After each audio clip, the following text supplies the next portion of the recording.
Alors aujourd'hui, j'ai fait 3 voyages. J'ai fait un petit voyage de chez moi à Lima, c'est-à-dire du nord de Paris au sud de Paris. Et après, j'ai fait 2 grands voyages à Lima, toujours, puisque j'ai pris l'Orient Express. Et ensuite, je suis allée en pèlerinage à la Mecque.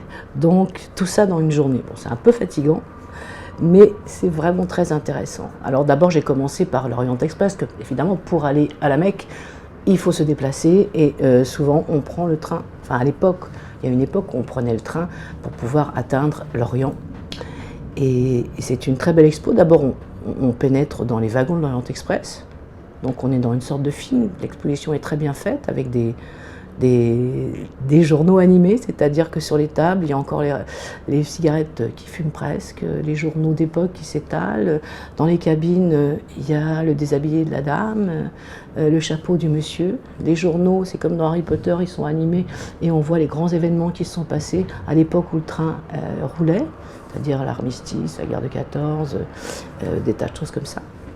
Et ensuite, après, une fois qu'on a visité le train, quelques wagons très luxueux, qui étaient réservés effectivement à une certaine élite, on va ensuite à l'intérieur de Lima, puisque là c'est sur l'esplanade, à l'intérieur de l'Institut du monde arabe, où se continue l'exposition de l'Orient Express, avec toute l'histoire de ce train, comment ça s'est passé, qui l'a construit, quelles étaient ses répercussions sur les relations entre les différents pays qu'il a traversés, comment il a mis à porter un monde qui était assez loin de nous, qu'il a rendu possible les voyages touristiques, qu'il a développé d'une sorte de forme de commerce.